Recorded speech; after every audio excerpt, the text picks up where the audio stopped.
우리가 지금 오늘 이 자리에 있는 신앙생활, 믿음생활, 또 은혜로운 교회생활을 하기 위해서는 우리가 어떤 경로를 통해서 은혜가 오는가, 어떤 길을 통해서, 어떤 통로를 통해서 은혜를 받을 수 있는가라고 하는 질문에 대한 답을 할 수가 있어야 합니다. 특별히 이 예배의 은혜, 바로 예배를 통해서 하나님의 은혜가 옵니다. 믿습니까?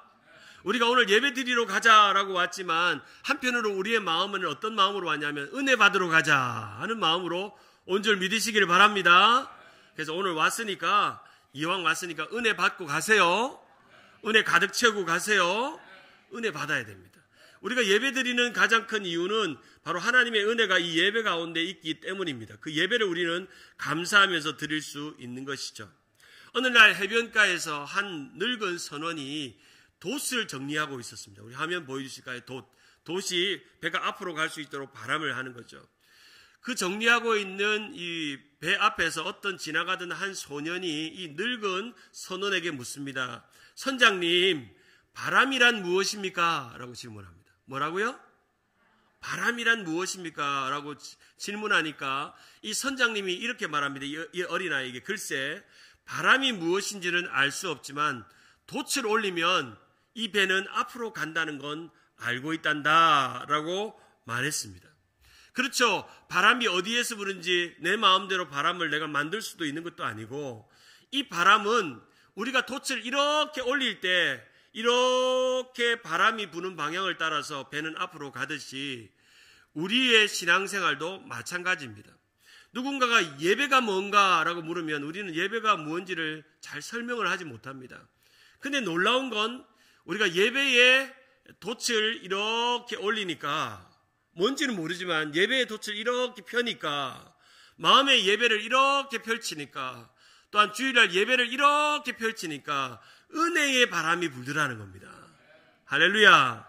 오늘도 여러분의 심령에, 마음의 심령에, 마음의 예배의 돛을 이렇게 펼쳐서 은혜의 바람을 맞으시는 여러분 되기를 주님의 이름으로 축원합니다. 그 은혜의 바람을 받고 우리는 은혜의 바다로 나아가고 은혜의 항구로 가서 은혜의 닻을 내리고 그렇게 사는 것이 우리의 삶입니다. 지난번에 말씀드린 것처럼 anchored in the grace, 바로 우리의 은혜의 닻을 견고하게 내리는 인생을 사는 것이죠. 예배가 뭔지는 우리가 드리고 있으면서도 정확하게 예배가 뭔가라고 정의하지 못합니다. 그런데 예배가 무엇인지는 잘 모르고 잘 설명할 수는 없으나 우리는 한 가지의 질문 앞에 대답은 할 수 있어야 합니다. 여러분이 드리는 예배가 진짜입니까? 가짜입니까? 라고 질문할 때 내가 드리는 예배가 진짜인지 가짜인지는 여러분이 알 수 있습니다. 여러분이 하나님 앞에 오늘도 예배 드리러 왔는데 그저 종교생활이나 교회에 소속됐기 때문에, 아니면 교회 관계 때문에, 아니면 사람들이 내가 안 오면 찾기 때문에 예배에 오셨습니까? 아니면 정말 내가 하나님을 예배하고 싶은 진짜 예배자로 오셨습니까? 여러분, 진짜와 가짜의 차이를 아십니까? 우리가 좀 더 쉽게 말하면 명품과 짝퉁의 차이를 아십니까?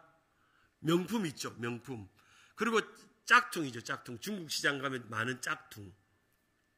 진짜와 가짜, 명품과 진품, 명품과 짝퉁의 차이는 한 가지로 말하면 감동과 영향력의 차이입니다. 무슨 차이라고요? 감동과 영향력의 차이입니다. 진짜는 진짜가 주는 감동이 있습니다. 그렇잖아요. 남편이 나에게 출장 갔다가 루비통 사왔습니다. 파리 가가지고 샤넬 사왔습니다. 구찌 사왔습니다. 에르메스 사왔습니다. 롤렉스 시계 사왔습니다. 디올 사왔습니다. 프라다 사왔습니다. 버버리 사왔습니다. 이름만 들어도 기분 좋잖아요. 사왔다는 것만 상상만 해도 그런 일은 일어나지 않지만 남편이 여보 내가 롤렉스 매장 가가지고 아울렛 가가지고 롤렉스 시계 하나 사왔어. 이거 진짜야. 인증 마크 딱 있는 걸 주면 그거를 마다할 사람은 없습니다. 진짜는 진짜만의 감동이 있습니다. 그런데 반대로 짝퉁은 진짜같이 만들었지만 순간의 감동은 있지만 시간이 지나면 그 감동이 사라지고 그 가치는 점점점 떨어지게 되어 있습니다. 모조품이기 때문이죠. 이미테이션이기 때문입니다. 만든 것입니다. 진짜는 오래될수록 비쌀까요? 쌀까요? 비싸죠. 또 진짜는 오래 가고 희귀할수록 비쌀까요? 쌀까요? 비쌉니다. 그렇죠. 옛날에 우리 아버지가 물려줬던 롤렉스 시계 하나 있으면 지금 대박입니다. 한 50년 전에 물려받은 롤렉스 시계 하나 있었으면 지금은 너무나도 희귀하기 때문에 지금 그 가치가 뛰는 거죠. 그만큼 진짜는 감동이 있습니다. 진짜가. 진짜를 사주면 감동이 있습니다. 두 번째, 진짜는 진짜가 주는 영향력이 있습니다. 그래서 진품과 명품이 그만큼 영향력이 있죠. 제가 동부에 여행을 가다가 우연히 필라델피아에 들리게 됐다가 필라델피아에서 꼭 가고 싶은 곳이 한 곳이 있었습니다. 그곳은 바로 필라델피아 뮤지엄, 필라델피아 미술관이었습니다. 그 미술관에는 두 가지의 유명한 것이 있는데 화면에 띄워주실까? 한 가지는 영화 로키 있잖아요. 로키가 막 뛰었던 계단이 이 필라델피아 미술관 앞에 계단입니다. 실제로 필라델피아 미술관 앞에는 그 영화 로키의 실베스터 스텔론이 거기에서 이제 이 권투에서 이기기를 꿈꾸면서 나왔던 이 동상이 그 앞에 세워져 있어서 필라델피아 가는 모든 사람은 이 필라델피아 미술관 앞에서 로키의 동상 앞에서 똑같이 포즈를 짓고 이렇게 자기가 로키가 된 것처럼 그렇게 포즈를 짓습니다. 저도 했을까요? 안 했을까요? 목사님의 성격상 했겠다 생각이 들죠. 그리고 이제 필라델피아 미술관에 가면 그 미술관의 가장 대표작인 빈센트 반 고흐의 해바라기 그림이 있습니다. 그래서 제가 입장료를 내고 그것만 봐도 본전을 뽑겠다 생각하면서 빈센트 반 고흐의 해바라기를 보고 왔습니다. 이 고흐의 작품이었던 빈센트 반 고흐의 이 해바라기는 원래는 두 종류의 그림으로 만들어져서 하나는 영국 국립미술관에 있고 하나는 필라델피아 미술관에 있습니다.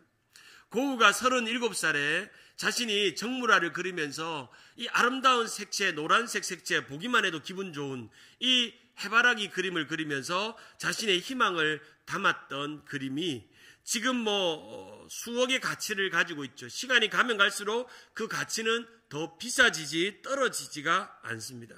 저도 이 해바라기, 이 고흐가 37살에 그렸던 이 빈센트 반 고흐의 해바라기 앞에 탁 서니까 감동이 쫙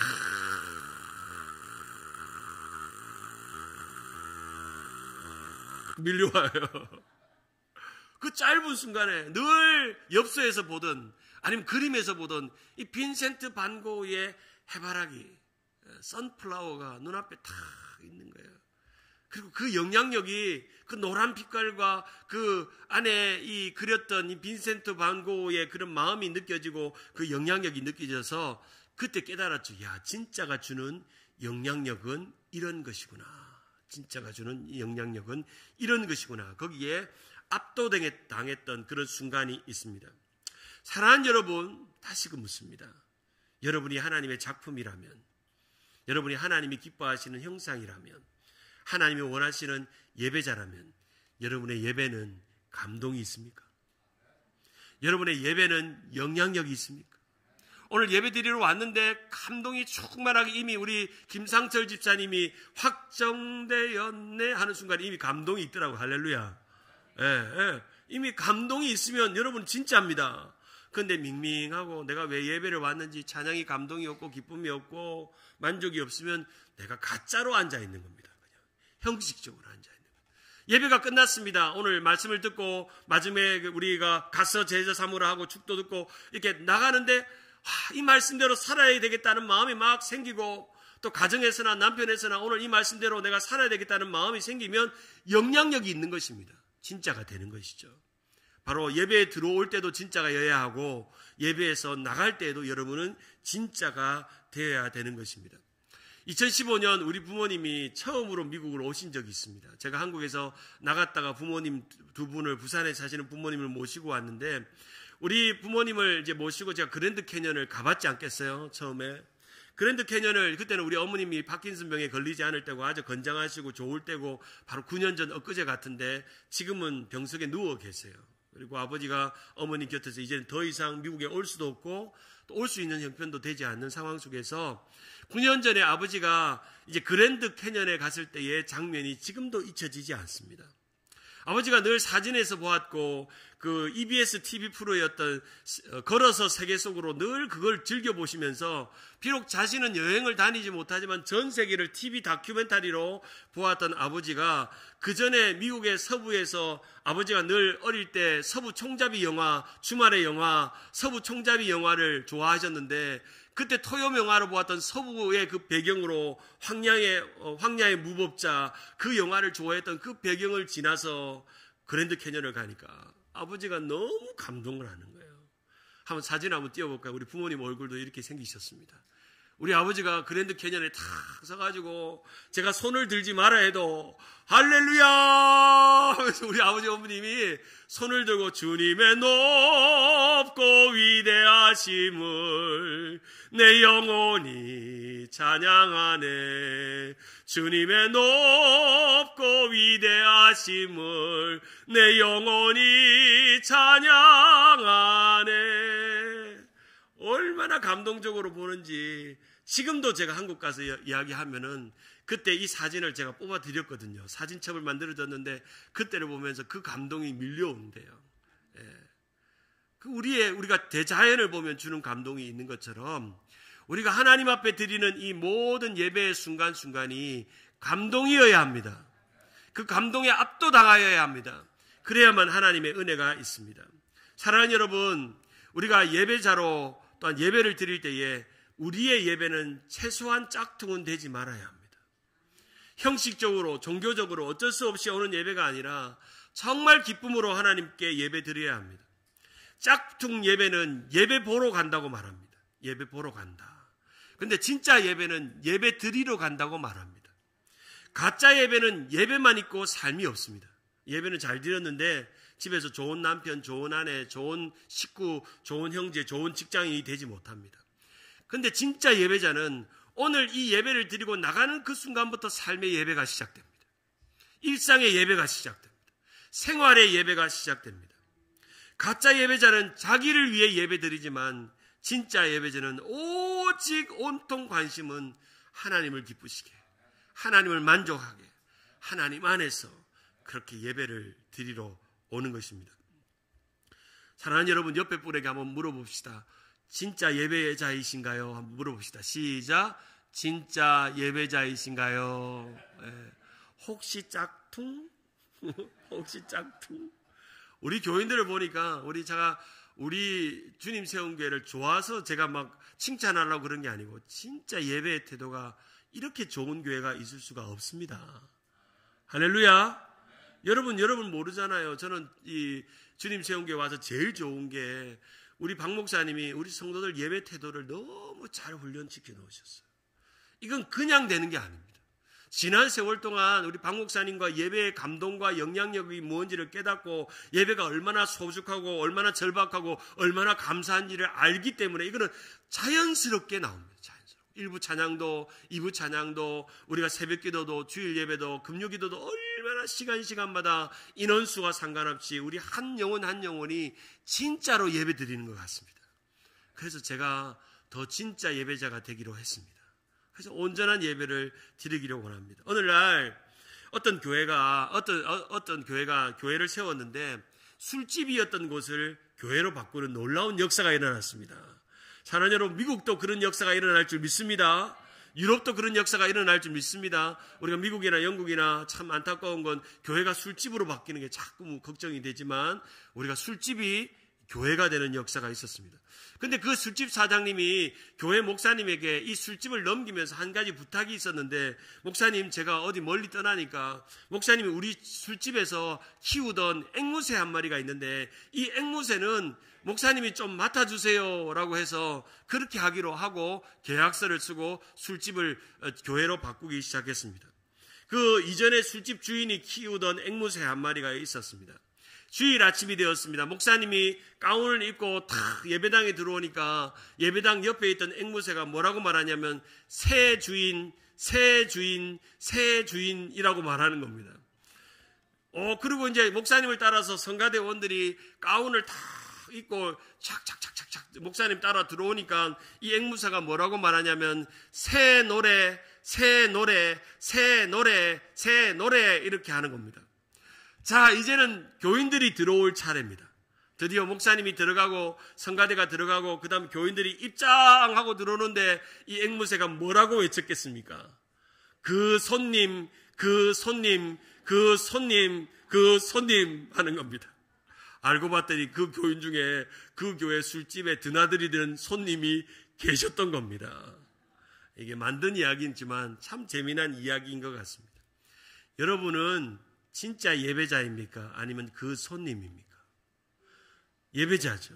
손님으로 온 사람은 없습니다. 우리는 구경하러 온 사람도 없고 예배 보러 온 사람도 없습니다. 저뿐 아니라 목사님 보러 온 사람도 없고 우리가 성도를 보러 온 사람도 아니십니다. 교회를 보러 온 사람도 아니고 건물을 보러 온 사람도 아닌 우리는 예배 드리는 사람들입니다.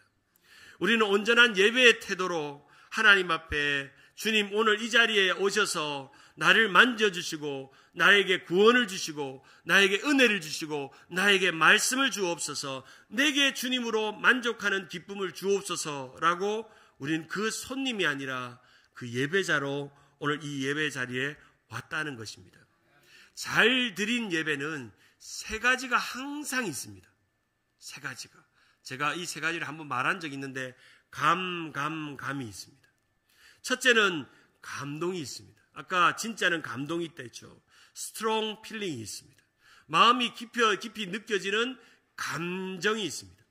두 번째는 감격이 있습니다. 딥 이모션이 있습니다. 말씀을 듣습니다. 찬양을 듣습니다. 찬양을 부릅니다. 마음에 강하게 내 마음이 움직이는 걸 내가 느끼는 딥 이모션을 느낍니다.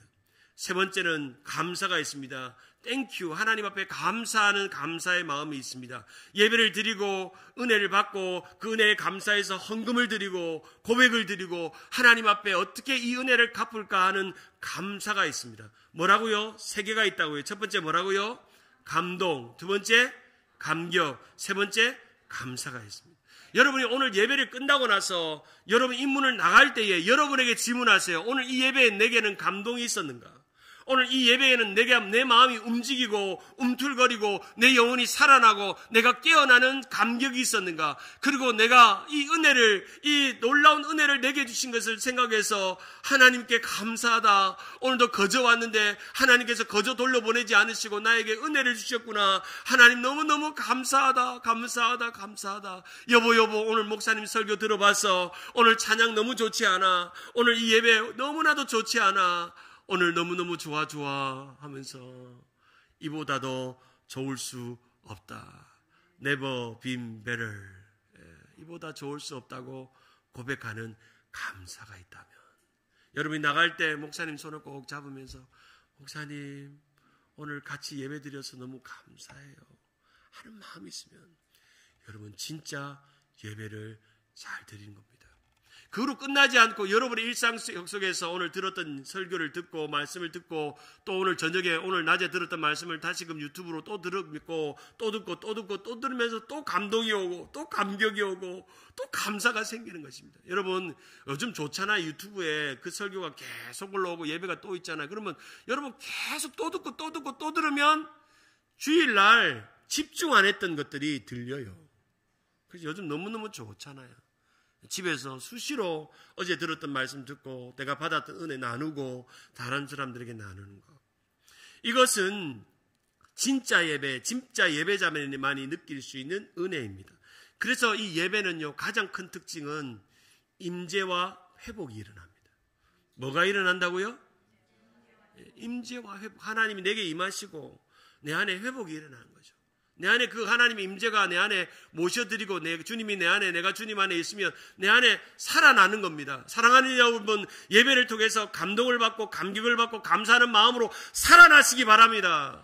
죽었던 영혼들이 살아나시기 바랍니다. 살아나는 걸 느껴야 돼요. 그럼 내가 진짜 예배 잘 드리고 한 겁니다. 내가 또 예배 올 때랑 똑같이 불이 푹 죽었고 마음이 이렇게 다시 그렇게 있다면 여러분은 그 가짜 예배를 드리는 겁니다. 진짜 예배를 드려서 예배의 은혜는 따라하겠습니다. 임재와 회복으로 살아나게 한다. 오늘 말라기 1장 6절에 보면 말라기 선지자가 이 이스라엘 백성들이 하나님 앞에 거짓 예배, 가짜 예배를 드리는 것을 책망합니다.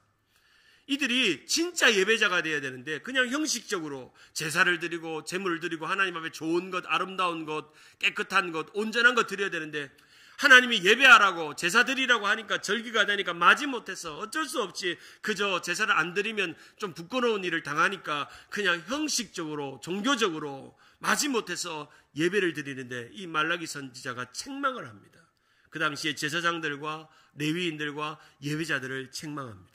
말라기 1장 6절에 보면 내 이름을 멸시하는 제사장들아 나의 만군의 여호와가 너에게 이르기를 아들은 그 아비를 종은 그 주인을 공경하나니 내가 아비인데 내가 주인인데 나를 공경함이 어디 있느냐 내가 주인일진데 나를 두려워함이 어디 있느냐 너희는 이르기를 우리가 어떻게 주의 이름을 멸시하였느까 하였습니까? 라고 말하지만 내가 너희가 드리는 이 예배가 가짜라는 걸 안다. 이게 진짜가 아니라는 걸 안다. 라고 말씀합니다. 그 당시에 이 제사장들과 레위인들과 예배드리는 자들이 그 하나님의 제물을 자기 것으로 탐하고 하나님께는 그냥 형식적으로 마지못해서 가짜로 하나님 앞에 그 예배를 드리는 것을 하나님이 깨닫고 이 제사장들을 혼을 내시고 하나님께서 책망하시는 것입니다. 내가 아버지인데 나를 공경함이 어디 있느냐 내가 너희들의 아버지인데 너희들이 오늘 이렇게 밥상 차려오는데 이게 정말 대충 차렸는지 내가 정말 정성을 다해서 차리는 건지 이게 진짜로 차린 건지 아니면 가짜로 하기 싫은데 억지로 하는 건지 내가 다 안다는 겁니다. 내가 주인일진데 나를 두려워함이 어디 있느냐 내가 너희들의 주인이라면 왜 나를 두려워하지 않느냐라고 말씀합니다. 여기서 등장하는 공경함이란 두려움이란 단어가 합쳐서 우리가 잘 사용하는 경외함이라는 단어가 나왔습니다. 하나님을 공경하고 두려운 마음으로 섬기는 게 경외한다. 히브리어로 야레라는 의미입니다. 이 공경함이라는 단어는 카바드인데 영광스럽고 존귀한 마음으로 섬긴다는 의미고 두려움은 히브리어로 모라인데 크고 두려운 일을 행하신 분에 대한 경외함입니다. 사랑하는 여러분, 예배하는 자들에게는 하나님을 경외하는 마음이 있어야 합니다. 하나님을 두려워해야 돼요.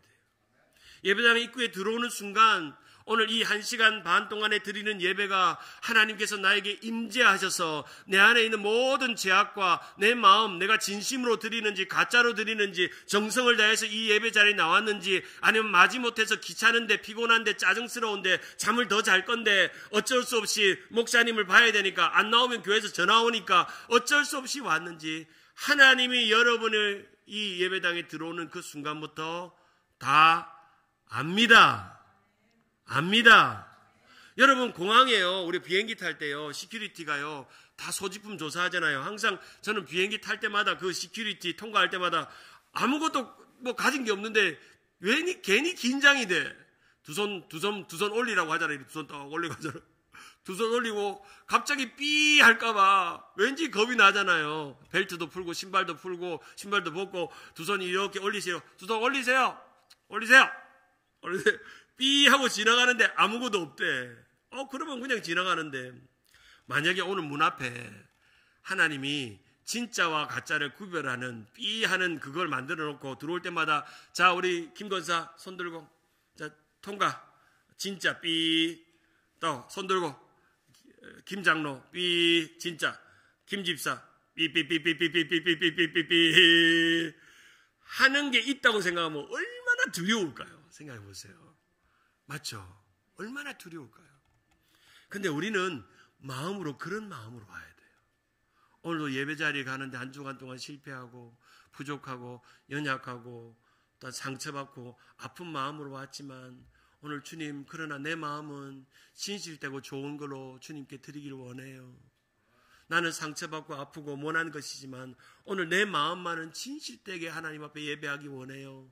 그런 마음으로 우리는 이 예배 자리에 나와야 합니다.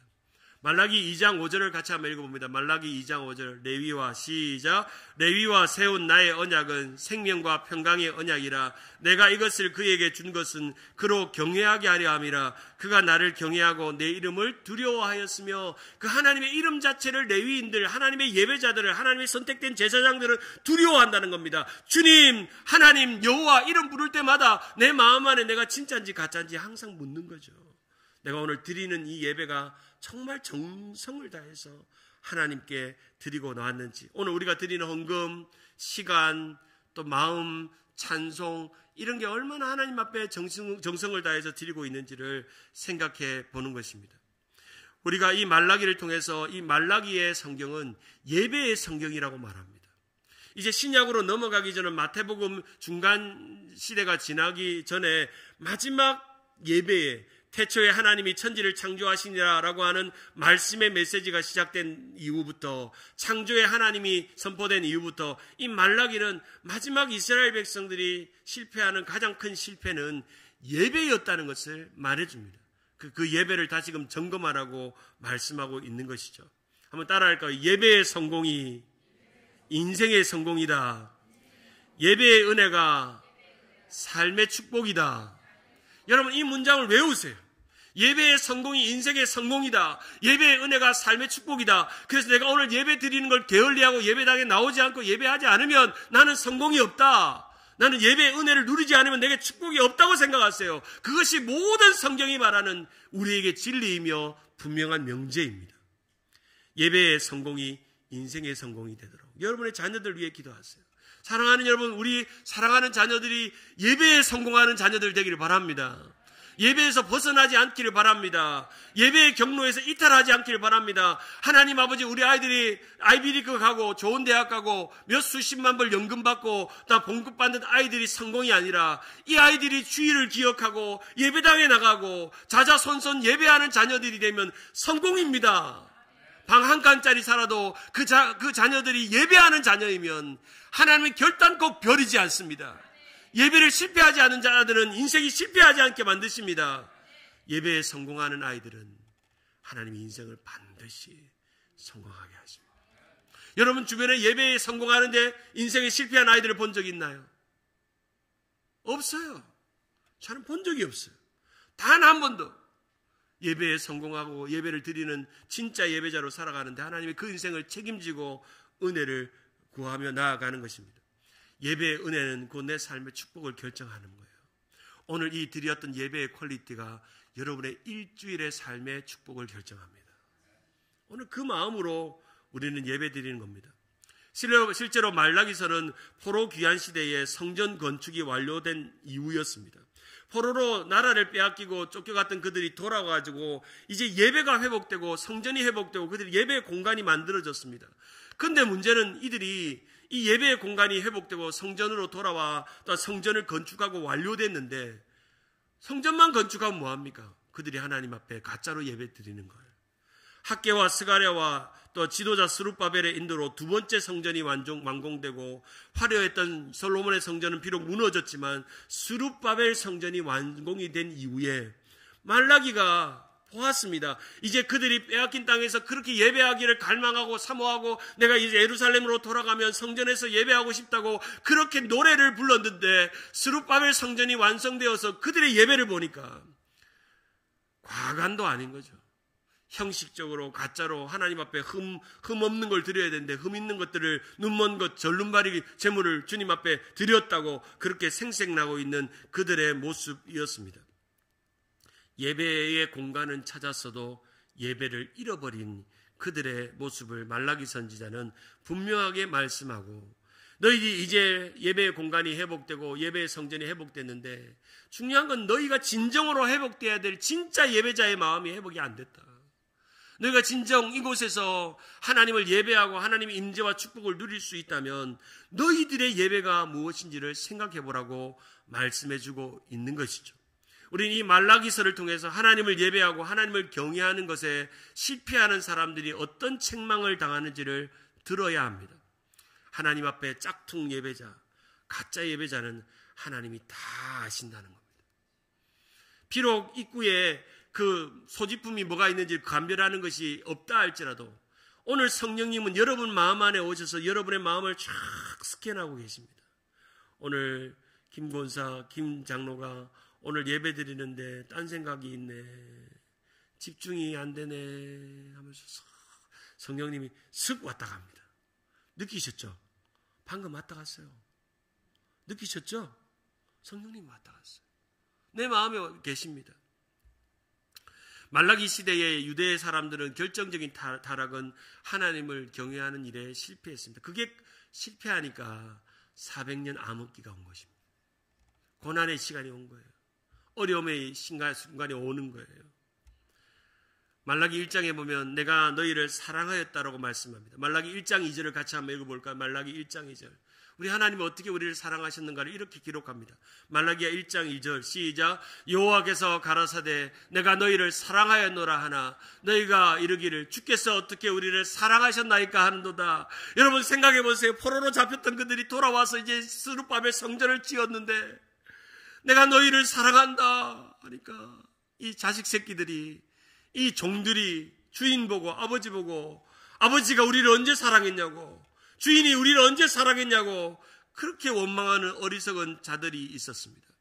그런 이들에게 6절에 말씀하기를 내가 너희가 나를 공경함이 어디 있느냐.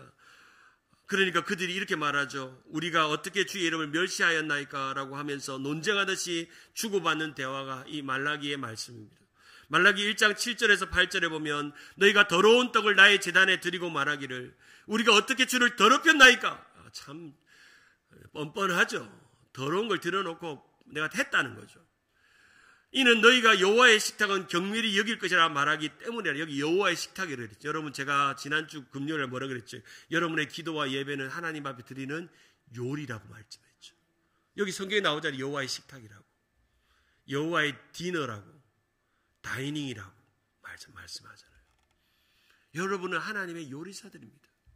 여러분의 영혼을 가지고 하나님 앞에 아름다운 식탁을 올려드리는, 요리를 올려드리는 그런 요리사들입니다. 상한 것, 더러운 것, 흠 있는 것, 나도 하기 싫은 것 가지고 하나님 앞에 예배하는 게 아니라 내가 드릴 수 있는 모든 정성과 신령과 진정을 다해서, 온 마음을 다해서, 전심을 다해서, 열심을 다해서, 열정을 다해서, 내 모든 것을 다해서 드려도 아깝지 않은 우리 주님, 나의 아버지, 나의 주인께 나의 모든 것 드리는 그런 마음으로 예배를 드리는 것입니다. 8절에 보면 만군의 여호와가 이르노라 너희가 눈먼 희생을 바치는 것이 어찌 악하지 아니하며 저는 것 병든 것 드리는 것이 어찌 악하지 않으냐. 실제로 그 당시의 제사장들이요, 좋은 건 자기가 다 가지고 자기들 다 먹고 하나님 앞에 저는 것, 병든 것, 그런 거 가져왔어요. 사랑하는 여러분, 오늘 하나님 앞에 어떤 것 가져오셨나요? 정말 최선을 다해서 좋은 거. 제가 어릴 때 제 할머님이 날마다 헌금 드릴 때 이 흰색 할머니 그 코 닦는 수건 있죠. 수건에다가 헌금을 싸가지고 날마다 데려요. 우리 할머니가. 할머니 뭐예요? 하니까 헌금 대린대. 헌금을 대린대. 아니 뭐 헌금을 왜 대리냐고, 그냥 헌금 드리면 되지.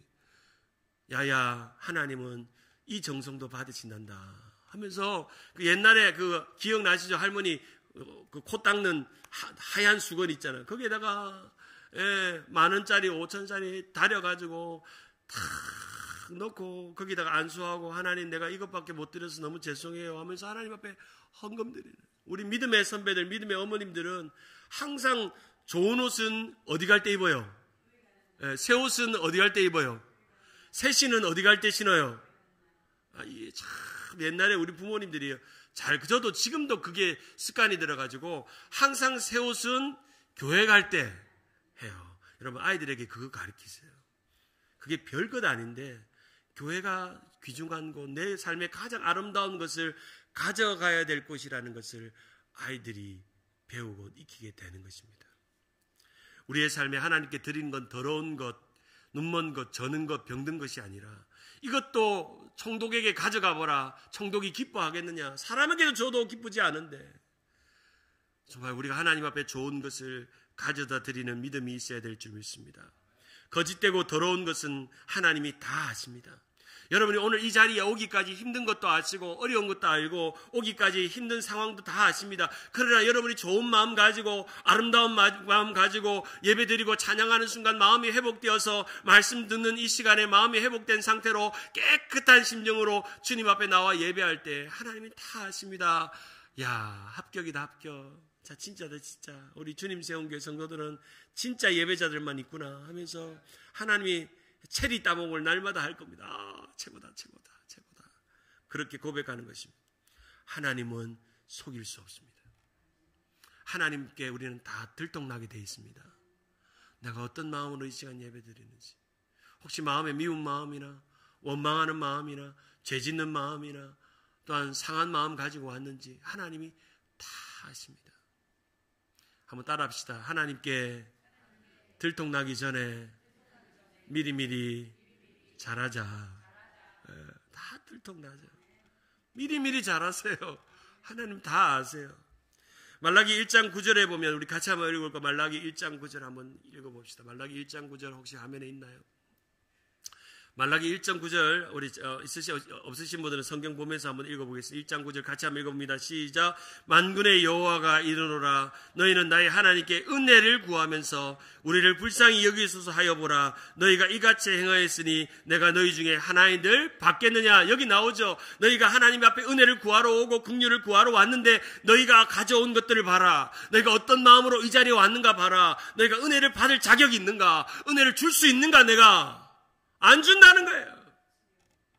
은혜는 하나님이 거저 주시는 은혜이지만 받을 자격을 만들어야 돼요. 거저 주는 거예요. 그런데 우리가 그런 마음으로 은혜를 받을 준비가 되어 있어야 한다는 겁니다.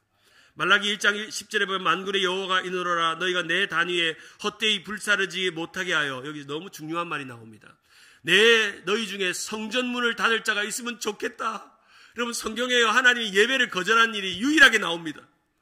하나님, 내가 저 문 좀 닫아라. 이제 거짓된 예배자가 와가지고 형식적으로 가짜로 예배드리는 걸 나 이제 받고 싶지 않아. 저 문 좀 닫아.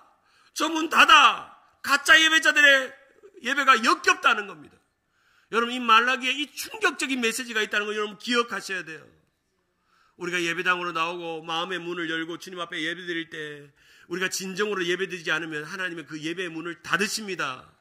닫게 하시더라도 하나님은 그 예배를 거절하십니다. 하나님은 거절하실 이유가 있습니다. 왜냐하면 주님은 거룩하고 온전하고 진실된 예배만 원하시기 때문에, 진짜의 예배자에게만 한없는 은혜를 주시기를 원하시기 때문에 가짜 예배자는 하나님이 받지 않으신다는 것입니다. 신명기 31장 13절에 보면 이런 말씀이 있습니다. 신명기 31장 13절 또 너희가 요단을 건너가 얻을 땅에 거할 동안에 이 말씀을 알지 못하는 자들 그들의 자녀로 듣고 내 하나님 여호와를 경외하기를 배우게 한다고 말씀했습니다. 이스라엘 백성들이 광야 40년을 지났습니다. 그 시간 동안 그들이 곤고한 시간과 어려움과 고난을 지났습니다. 그 시간은 그들이 하나님 앞에 하나님만 바라보고 만나와 메추라기를 바라보는 오직 하나님 앞에 집중하는 시간이었습니다. 사랑하는 여러분, 삶에 고난이 있나요? 삶에 광야가 있나요? 외로운 시간이 있나요? 그 시간 예배 가운데 하나님을 집중하시기 바랍니다. 그걸 하나님을 경외하며 하나님의 은혜를 배우는 시간이 되어야 될 줄 믿습니다. 이스라엘 백성들은 실패의 역사를 통해서 하나님을 집중하는 것들을 배웠고 하나님의 은혜를 누리며 살아가게 된 것입니다. 제가 후임 목사로 와서 항상 새벽기도 드릴 때마다 하나님이 저에게 이렇게 말씀하십니다. 너 너무 잘하려고 하지 마. 너만 예배를 잘 드리면 돼. 너만 진짜 예배자가 되면 이 감동과 영향력이 성도들에게 미쳐진다는 거예요.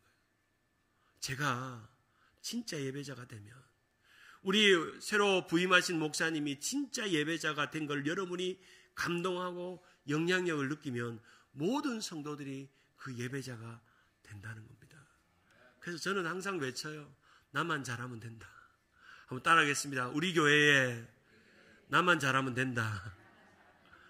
여러분만 잘하면 돼요. 남들 신경 쓰지 마세요. 저 사람이 예배를 잘 드린다 안 드리나, 예배 왔나 안 왔나 관심 기울이지 마세요. 나만 잘하면 돼요. 나만 진짜 예배자로 하나님 앞에 오늘도 잘 예배드리면 그 예배가 사람들에게 영향을 미칩니다. 로마서 12장 1절을 한번 같이 한번 읽어봅시다. 바울의 예배에 대한 고백입니다. 그러므로 시작.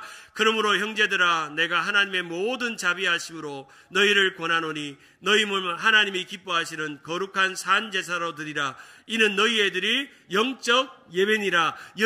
여러분의 몸을 하나님이 기뻐하시는 제물로 제사로 드리라고 말씀합니다. 어떤 유학생이 미국에 유학을 갔는데 갑자기 엄마가 해주던 마른 멸치가 먹고 싶은 겁니다. 그래서 엄마에게 전화를 걸었습니다. 엄마, 갑자기 멸치가 먹고 싶어. 그 당시에는 유학 초창기 시대니까 멸치를 오늘과 같이 한국 멸치가 H마켓이나 한남체인에 올 수가 없고 인터넷이 발달되지 않으니까 엄마가 이 아이에게 멸치랑 고추장을 보내기로 마음을 먹고 이제 이 아이가 멸치를 좋아한다는 이야기를 듣고 엄마가 이제 딸에게 멸치와 고추장을 준비해가지고 다 이제 우체국에 가가지고 이제 돈을 크게 들여가지고 미국에 보냈습니다. 이제 드디어 엄마가 말한 그 도착하는 시간이 되어서 이제 멸치 뚜껑을 여는 순간 멸치 냄새가 이제 지독하잖아요. 쿰쿰한 냄새, 비릿한 냄새가 나오면서 너무 좋겠다. 이제 오늘 내가 그 어릴 때부터 좋아했던 생멸치에다가 고추장 찍어 먹고 우리가 이 밥 한 끼를 먹겠구나 해서 딱 박스를 열었는데 깜짝 놀랐습니다. 딱 왔는데 뭐가 왔냐면 멸치에 몸통은 안 오고 멸치 머리와 똥만 들어와 있는 겁니다. 엄마가 박스를 짜다가 잘못 싼 거예요. 멸치를 다듬다가 머리하고 똥은 딴 박스에 담고 또 그거 담았는데 보내고 보니까 멸치 똥하고 머리만 잔뜩 있는 겁니다. 며칠 후에 딸에게서 전화가 왔습니다. 엄마, 멸치 보내준 거 잘 받았는데 그런데 엄마 박스를 열어보니 멸치 대가리하고 멸치 똥만 있어 하면서 말을 했습니다. 엄마가 진짜 보내야 될 거는 안 보내고 엉뚱한 것만 보낸 것입니다. 여러분, 우리의 마음을 열어보면 진짜가 들어있을까요? 아니면 그냥 보내지 말아야 될 걸 보내고 있을까요? 우리가 진짜 예배자는 정말 우리의 깨끗한 것 좋은 걸 계속 확인하면서 하나님 앞에 드려지는 우리의 삶이 되어야 될 줄 믿습니다. 기도의 영성, 기도의 아름다운 탁월한 고백을 드렸던 앤드류 머리에이라는 분은 날마다 일상 속에서 하나님 앞에 내가 무엇을 드릴까를 어떤 걸 드리고 있는가를 날마다 점검한다는 겁니다. 오늘도 아침에 깨어서 일어나면 하나님 오늘도 나의 예배를 받아주시고 나의 시간과 만남과 관계와 나의 생활과 일상과 모든 삶의 모든 순간순간을 하나님의 예배가 되기를 원합니다 라고 하루를 시작하면서 이렇게 기도하며 요청한다고 합니다. 주님, 새날이 밝았습니다. 저는 여느 때와 다름없이 연약할 뿐입니다. 이 아침에 저를 찾아와 주셔서 주님으로 저를 채워주시고 저의 영혼에게 말씀하여 주옵소서. 저는 또 무기력합니다. 하지만 주님이 약속하신 것을 저를 위해 이루어 주실 것을 믿고 안심하겠습니다. 그리고 저는 여전히 예배하겠습니다. 한번 따라하겠습니다. 그리고 저는 여전히 예배하겠습니다. 우리의 삶에는 예배를 방해하는 많은 것들이 있습니다. 근심, 걱정, 염려, 두려움, 삶의 고난, 질병, 어려움, 삶의 막막함, 경제적인 어려움, 일상의 바쁨, 수많은 것이 예배 못할 이유를 따져보면 수천 가지가 되지만 근데 수천 가지의 예배 못할 이유보다 더 중요한 것은 내가 어떤 순간에도 어떤 상황에도 내 마음이 주님을 예배하기로 결정했다는 겁니다. 사랑하는 여러분, 어떤 순간에도 주님을 예배하기로 결정하십시오. 주님을 예배하기로 결정하는 겁니다. 말씀을 맺습니다. 찬송가 40장에 보면은 시각장애인이었던 환희 크로스비의 찬송이 있는데 그 찬송에 이런 내용이 있습니다. 찬송으로 보답할 수 없는 큰 사랑, 주님의 영광 할렐루야.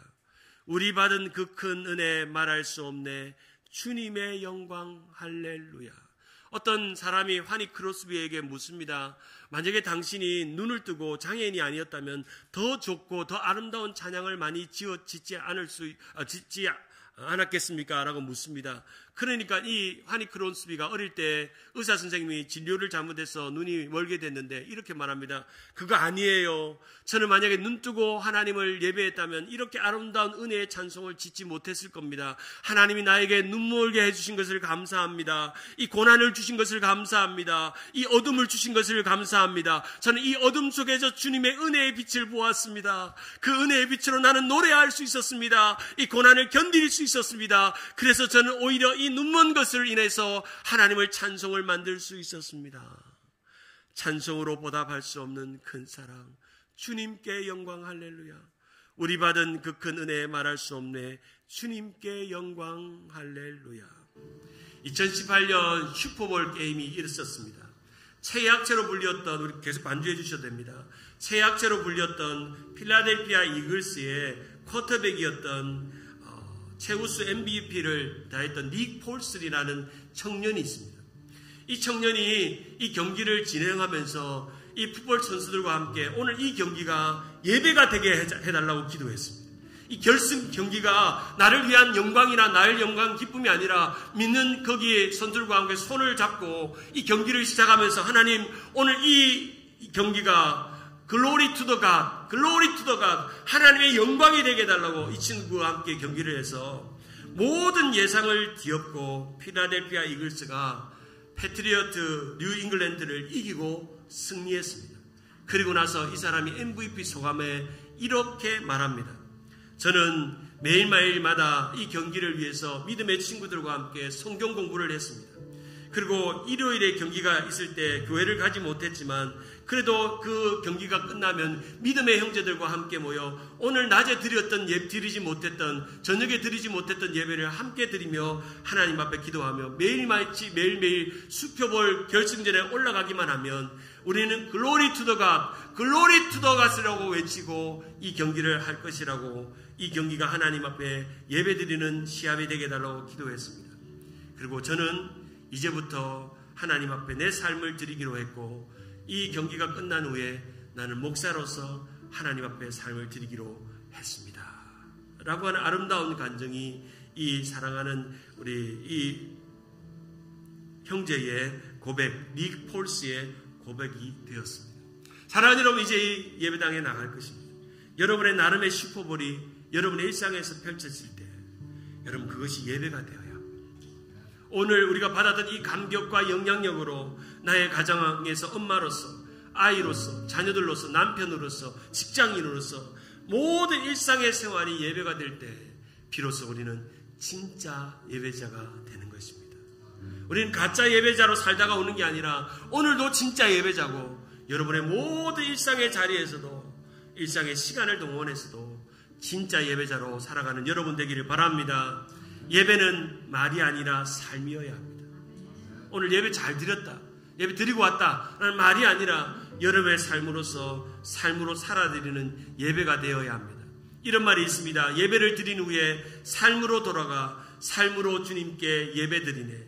나의 삶은 주님 앞에 얼마나 진실한 예배자였는가 우리에게 묻고 그렇게 예배 드리는 우리 주님 세운 교회 예배자들, 진짜 예배자들 되기를, 예배의 은혜를 날마다 누리며 살아가는 우리 모두가 되기를 주님의 이름으로 축원합니다.